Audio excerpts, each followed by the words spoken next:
The crystalline spires of Nova Citadel pierced through the purple haze of Epsilon Zavon's atmosphere, their surfaces reflecting the light of 3 distant suns. Inside the grand chamber, Queen Lisa sat upon her throne of living metal, her silver crown pulsing with bioluminescent energy that matched the rhythm of her heartbeat. She had waited 3 decades for this moment, ever since the ancient prophecy had been decoded from the ruins of the first civilization. Her advisors stood in nervous silence around the circular hall, their holographic displays flickering with incoming data from the outer perimeter sensors. The air itself seemed to vibrate with anticipation, charged particles dancing in the filtered light that streamed through the dome above. "Your Majesty," Chancellor Thorne spoke cautiously, his aged voice barely above a whisper. "The sensors have detected an anomaly in Sector 9, a single pod, origin unknown, breaching our atmosphere." Lisa's fingers tightened on the armrests of her throne. She had dreamed of this arrival every night for as long as she could remember. The dreams were always the same: a warrior descending from the stars, his presence alone capable of turning the tide in the war against the void collective that threatened to consume their galaxy. "Scan the pod," she commanded, her voice steady despite the storm of emotions raging within her. "I want to know everything." The technicians worked frantically, their fingers flying over translucent interfaces. Data streams cascaded across the main view screen, but it was the final readout that made the entire room fall silent. Genetic markers matched the prophecy. "Your Majesty," the chief scientist announced, her voice trembling. "Neural patterns indicate combat enhancement. Cellular structure suggests impossibility. This individual should not exist by any known laws of biology." Lisa rose from her throne, her ceremonial robes flowing like liquid starlight around her. She descended the steps slowly, each footfall echoing through the chamber. Her heart hammered against her ribs as she approached the viewscreen, studying the descending pod's trajectory.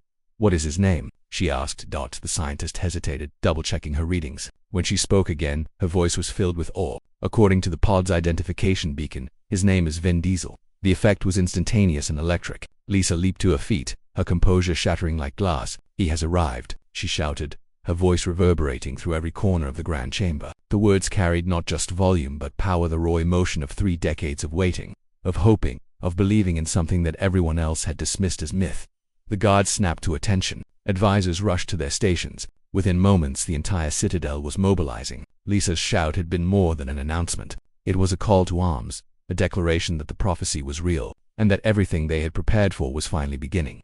"Prepare the landing bay," Lisa commanded, her royal bearing returning but her eyes still blazing with barely contained excitement. "Send our fastest escort ships. I want him brought here safely, and I want it done now."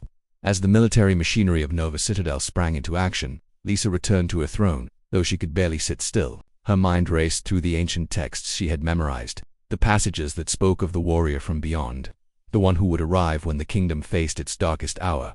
And dark their hour was. The Void Collective had conquered 12 star systems in the past year alone. Their technology consumed entire worlds, turning them into lifeless husks that served as fuel for their ever-expanding fleet. Lisa's kingdom was next in their path, and despite her best generals and most advanced weapons, she knew they could not win. Not alone, but the prophecy promised a champion, a warrior whose very existence defied the laws of nature, whose strength was matched only by his loyalty to those he chose to protect. The texts had been specific about the signs of his arrival. He would come alone, in a vessel not of this galaxy, bearing a name that meant nothing to a people but everything to the ancient ones who had written the prophecy. Vin Diesel. The name felt foreign on her tongue, yet somehow right, as if the universe itself had been waiting to hear her speak it.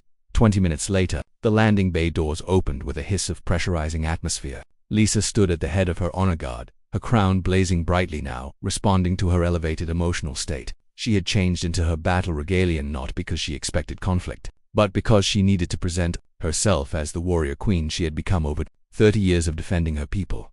The pod settled onto the landing platform with surprising gentleness for something that had just survived atmospheric entry. Steam rose from its heat-scarred surface, and for a long moment, nothing happened. Then the hatch opened. Vin Diesel emerged like a force of nature made flesh. He stood nearly 7 feet tall, his muscular frame encased in a combat suit that seemed to absorb light rather than reflect it. His head was shaved clean, and his eyes, those eyes glowed with an inner fire that spoke of power barely contained. Scars crisscrossed his exposed arms, each one a story of battles fought and survived. He surveyed the landing bay with the calm assessment of a predator, taking in every detail, every potential threat. When his gaze finally settled on Lisa, something shifted in his expression. Recognition, perhaps, or destiny acknowledging itself. "Your Majesty," he said, his voice a deep rumble that seemed to resonate in the very foundation of the citadel. "I heard you calling across the void. I came as fast as I could." Lisa stepped forward, her guards tensing but holding their positions. "The prophecy spoke of you," she said, We have waited generations for this moment.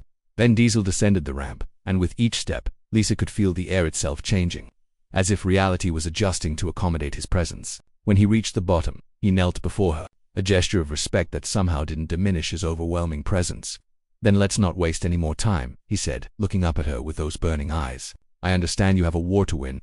Lisa smiled, and for the first time in years, she felt something she had almost forgotten. Hope, rise, Vin Diesel, she commanded. We have much to discuss, and the enemy won't wait. The Void Collective is coming, and with you here, we finally have a chance to stop them. As he stood, the Citadel's alarm system suddenly blared to life. The Void Collective's fleet had just entered the system, 3 days ahead of schedule. The final battle was beginning. But now, Lisa was ready. They all were, because he had arrived.